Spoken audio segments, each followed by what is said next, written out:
Hello, you Fealty gamers. Welcome to the first ever episode of Fealty Gaming News. Oh yes, it's where I'm going to be trying to do deeper dives into things than I would in normal reaction videos, and I'm going to try and find out as much as I possibly can about a certain topic. I want to also mention, though, truly thank you everybody for joining the channel. Click and subscribe. Welcome to the new people that have been joining. If you haven't seen a new video before, thank you for hitting that subscribe button. Thank you for joining us. Thank you everybody for joining. It's been such a wild ride these past few weeks. Everything I'm learning, I'm trying to grow. I'm trying to do everything possible to get better at this YouTube thing. Editing videos, adding effects, everything. I'm trying to learn as much as I can outside of the time for work and school and family and everything. And pets, my guinea pig. So it's so wild. I think about it all day. I'm like, ooh, I wonder what I can learn next. You know, what the next video could be. But really, though, thank you everybody for joining, and thank you for joining on this journey with me on learning about YouTube. Really appreciate it. So let's get on into what we're going to talk about today, Google Stadia. It's a new cloud service gaming platform that Google's creating, and it's going to provide you with the ability to play games pretty much on anything that exists eventually. At start, we'll get into it. It's not everything right now or when it comes out in November. But for right now, what Stadia is you're going to basically have the ability to, in November, buy a Stadia Founders Edition controller that comes with Chromecast Ultra. It's a little connection for your TV, or you could just utilize a controller with your cell phone, your tablet, your PC without needing the Chromecast Ultra. But if you're using it with a TV, you're going to need that. And that right now, it is a monthly cost, so it's going to be $10 a month. But if you get the Founders Edition, you get 3 months for free for you and a friend. And with that, with the Founders Edition controller, that will make it capable for you to unlock 4K HDR, 60 frames a second, 5.1 surround sound at a speed of 35 megabits per second, if you can handle that. If not, it will be lower. I'll get into kind of the speeds and everything, and I'll show an information panel for that. Right now, you should be seeing it. If you could see, if you have the slower speeds, you can get by with maybe 10 megabits per second, but it's looking like you're really going to have to kind of bump it up, because with this, you're having to load the video. You're not having to run the game. You're having to load a video, and that's pretty much what the game's going to be, and that requires a lot of internet. In comparison to regular video games, where if you're playing, let's say, Fortnite, if you played that, you'll notice if you have the net debug stats up on the screen, quite often you're using kilobits per second of needed internet. It does not take as much internet to play a video game as it does for something like this. So this is definitely something I'm going to be talking about in my concerns later about what this whole situation could be. So with the Founders Edition controller, paying $129, it looks like the 3 months for free, so that $30 is in the cost for the controller there, because from what they say, if you want to buy an extra controller, it's going to cost you $60. So the $60 for that, and then if you look into the Chromecast Ultra, that usually costs, I believe, $60, and right now it's on sale for $50. It might be 70 and 60. So if you put those two together, it's either full price for the Chromecast Ultra and the controller that you're paying for the Founders Edition, or, you know, if you take off some of the cost there for the Chromecast Ultra, if it's on sale, and I was correct with the $50, you're basically paying for these things, but a little bit less and get a little bit towards the monthly. So it's not really like you're getting a deal here. You're basically buying the products, and that's kind of what you get. The $3, the 3 monthly buddy pass is, in my opinion, not like you're getting something for free, especially since you're getting a free pass for a friend. In my opinion, when it comes down to gaming stuff, when you get a free pass for a friend, that's their way of marketing. It's free word of mouth. So if you get it, you're going to tell your friend, oh, you got to check this out. This thing is so crazy. It's so wild. You got to check it out. Play it with me. Here, I got 3 months for free for you. Now, for your friend, if they want to play it for free at that time, they're going to need to have a controller that's capable of being utilized for this type of system. So it's going to have to be an HID compliant controller that utilizes a USB cable on Chrome or mobile. To play on your TV, though, you will need the Stadia controller and Google Chromecast Ultra, from what they're saying in their facts section. So that's a little bit of a situation where, oh, you got this free pass for your friend for 3 months, but now they're going to have to pay $60 if they want to be able to play it on their TV, or if they play it on Chrome or mobile, then they have to have an HID compliant controller. So there's still going to be a cost in there, but it's going to make your friend really want to play, and it's a way of them commercializing their product. So yes, you get 3 months for free, but it's more of a like, oh gee golly, you're just utilizing me as a commercial and I'm paying you for it. So really, what is the upside of that, if you ask me? It's a little bit annoying. It is stated, though, to be released in November, but the free version, where you just buy the games, comes out next year. So they did announce, though, that there is going to be quite a few games coming out for the Stadia. There's a lot of games. Most of them were pretty much, aside from maybe 1 or 2 games. It was Baldur's Gate 3, and another game was a top-down game.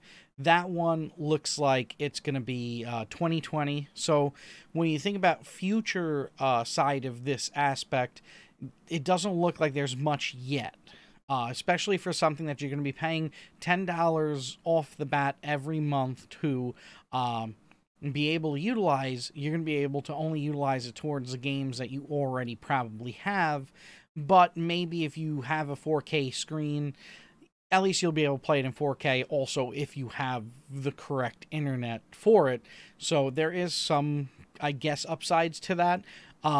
But they did mention, though, they have what's coming up in the future. Studio Stadia Games and Entertainment is what they are creating. So they are looking to make their own games in the future. Who knows how long that's going to be? I'm guessing they're going to have to take the influx of cash coming in from this initial sale of the Founders Editions, and then the initial monthlies they're going to start getting after 3 months. And then be able to utilize that to start putting it towards games. So maybe we'll start seeing games in a year or two, or maybe shorter, because I'm sure they'll try and maybe put in some money to kind of get the ball rolling on that, because they're going to need to show that they are making their own content, and especially content that will work well for this type of a platform, even though it does look like most of the games seem to be looking pretty well, at least so far in what we've seen in the video that came out just today, or yesterday, since I'm uploading this tomorrow. But everything, taking in everything, there is a little bit of upsides and downsides. So that's pretty much everything that is Stadia. You can either get the Founders Edition, you can get the Stadia Pro monthly with that, after 3 months for free, and then there's going to be a free version that comes out that will require you to get a controller, but you can get a free version eventually, but you will then have to pay for the games, and also that free version is not going to be at the same quality as everything else. So if you look into the Stadia base, it's free, but resolution up to 1080p. It will have 60 frames a second, which is nice. I think most people will be playing on 1080p, because how many people really have a 4K screen? It's going to have stereo sound, so it's not going to be surround sound, so it's probably not going to be best to use with TV, but even if you're on TV, you're going to need the Chromecast Ultra anyway, so most likely if you don't have the funds, you're just going to be kind of screwed on that one anyway. You're going to be able to buy games whenever you want. You're not going to get additional free game releases from this version. And the exclusive discounts on select game purchases, no, you're not going to get any exclusive discounts. So what this shows, though, is even if you're paying the $9.99 a month, it says Stadia Pro exclusive discounts on select game purchases. Yes. So this isn't going to be just an unlimited streaming service. So this is my first, if we get into the concerns, this is my first concern for this game system, as it were. This is not going to be an all-in-one inclusive experience where you're paying $10 a month and then you're able to just play all the games you want, like as if it's a rental service. It is a service that's also going to make you buy the games. So this is going to be the, I can't afford a game console, I can't afford a PC, but I want to be able to play in the best possible quality that I can. So this will provide you with a way to be able to play what would cost someone maybe $1,000 for a PC or the $500 on a console for the cost of maybe $130 for the controller. And then you'll still be able to get the gaming experience. Whether or not latency is going to be a factor in that, and this experience could be maybe the most horrible gaming experience ever, we won't know until it comes out and people get a chance to really test it, especially once it's under load and there's a lot of people playing and connecting to the servers and loading these games in 4K or 1080p. So we're ranging from maybe 15 megabits per second all the way up to 35 megabits per second need of output from their servers to the gamers and as fast as humanly possible, so that doesn't feel laggy. And then you got to count in also, if you're playing on TV, quite often your TV will have some input lag as well. So if the online portion of it, of them sending the data to you, is lagged, and then the TV is lagged, you're going to have a very bad gaming experience where everything you click or press is going to feel delayed. So once you're playing games, maybe multiplayer games or maybe shooter games, you're going to run into issues. And especially with the fact that they say that Bungie is, you're going to be able to get Destiny 2 for free with the Founders Edition. You're going to really need to have a very low latency for that experience. So they do have, though, a lot of games coming out. So like I was saying, with this experience, it is going to still be a sales experience. You're not going to really be able to just play these games just continuously. You're going to have to buy each game. So most of these games being games you already own, most likely, you're going to be going into this experience of, why should I rebuy a game? Why? I already have, let's say, this Bethesda game, or Doom Eternal, or, you know, The Division 2. Why am I rebuying it? Or these EA games, and, you know, Assassin's Creed Odyssey. These games cost $60. I'm sure they're not going to be on too much of a sale on this version, on the Stadia system. Why would they be on sale? Especially since this is a whole new, you know, system here. I highly doubt we're going to be seeing too many sales here. That even if it's on sale for, you know, 20% off or 25% off, or you get it for maybe $40, you already paid $60 on it. You already have progress in it. Why rebuy it? Just so you can have this streaming service to play it on your tablet anywhere you go? I don't see the value in that. Because you're already paying $10 a month, you already paid $130 for the controller, you're already having to now rebuy the game. It all adds up. It all adds up. So if you already have these things, I think a major problem for the system, especially since it's not going to be all-inclusive and just play as you go, is going to be the fact of this is a lot of money, and it's going to add up, and it's going to add up fast. $130, $10 a month after the first 3 months. Then every game you might want to get, who knows if they're going to be on sale or not, but if they're not $60, $60, $60, you already have these games most likely. You already have a game system that could play it at a good enough 1080p. How many people really are going to have 35 megabits per second solid to be able to play these games? I used to have cable internet, and it was so dismal when I try and stream. The upload was so unstable that quite often I'd be getting packet loss enough to get my stream kicked offline, and it was absolute atrocious experience, because then you got to get them to come out, they look at the lines, they rerun lines from the tab, and then the first person they send out isn't the one that could plug into the tab, do the testing with a computer, and then they're like, oh, we got to send out a manager to take a look so that he can okay the level 2 technician to then plug into the tab to say, oh, there's noise in the line, and then you're dealing with the noise in the line. They're trying to find out where in the daisy chain of all the line between this and the hop is where the noise is coming from. And, you know, after a few days, maybe you have internet again. So with something like this, and putting such a requirement on your internet experience, I don't know if we're quite there yet. I don't know if the majority of places, if you're in an apartment building, I'm in New York, or if you're in an apartment building in New York, you usually have a very bad internet experience, because that entire building is getting shared with everyone in the entire building. So what if everyone in that entire building is running Stadia? What if you have like 20 kids living in that building running Stadia because they didn't have enough money to get a game system or whatnot? Now you're dealing with everyone at 35 megabits per second, when usually the most they'd be using in a game is maybe a couple megabits per second in a video game. So you're really just taking the amount of internet usage and need and just raising exponentially, there is a potential chance for risk and damage there. So now let's also get into some more information here of what is in this system, what comes from it, where it's being released and everything. So for right now, if you live in Belgium, Italy, Finland, Netherlands, Canada, Norway, Denmark, Spain, France, Sweden, Germany, United Kingdom, Ireland, and the USA, you're going to be able to play this system and enjoy it. It seems to be most of the countries, if you look at them, are the countries that do have the capability, internet-wise right now, to kind of stream higher bit rates and be able to handle maybe a higher bit rate. I know as a streamer with Twitch, when I first started streaming years ago, one of the things I asked a partner, like, for information, just kind of, tips and everything, and they said, make sure you don't stream at over 2,500 megabits per second bit rate.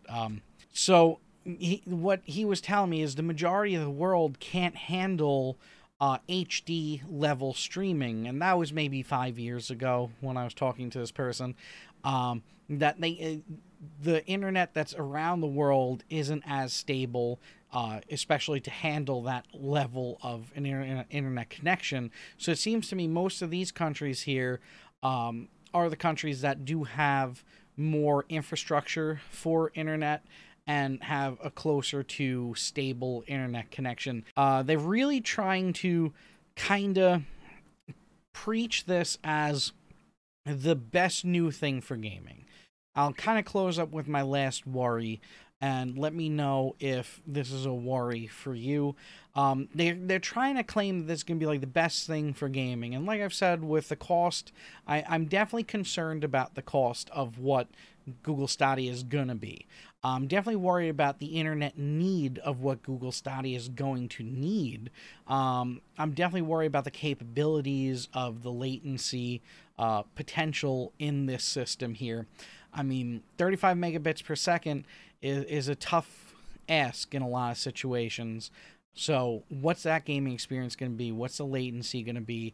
And then on top of that, knowing that this platform is a $10 a month subscription, on top of the fact that you got to buy the controller if you want to utilize it on your TV, on top of the fact that you're going to have to buy every game. In a previous video I made, I was talking about Microsoft and Sony and their partnership together, and also the connection of what these game companies are, well, the game console side of things are trying to achieve with, like, cloud gaming and things like that. And it's a very worrisome thing to me in the future for game companies. When you think of what the cost, what the revenue model is going to be for the game companies, especially with so many game companies really crying out that they're not making enough profit on the games and they're costing too much to make, it makes me worry of, will things like this hinder the growth in the future? Will things like this make it so that game companies aren't making enough money? So on one hand, it is good to see that Google is doing a monthly, but also doing a thing where you have to buy the games. But in that, it makes me be like, well, then why get the Stadia? What's the upside? Google does say that they will have crossplay if the game company wants crossplay, and of course also probably if Sony and Microsoft and Nintendo will allow crossplay.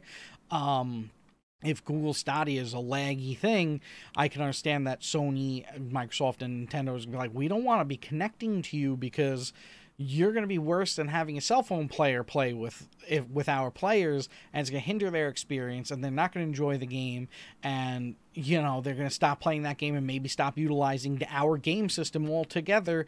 So I could see that there being upsides and downsides to that, and just with these cost things going on, it makes me wonder, when will we see a game streaming service that's just a monthly, and then how will that payout be for the game companies? I don't think a Netflix model is ever going to work with video games because it's just not enough money. You'd have to have so many people to scale the profit on that it just won't work for the amount of people that are in it right now, I feel, at least. I think eventually maybe there could be amount of scale, like a story I've heard is there's a pizza place here in Manhattan in the city.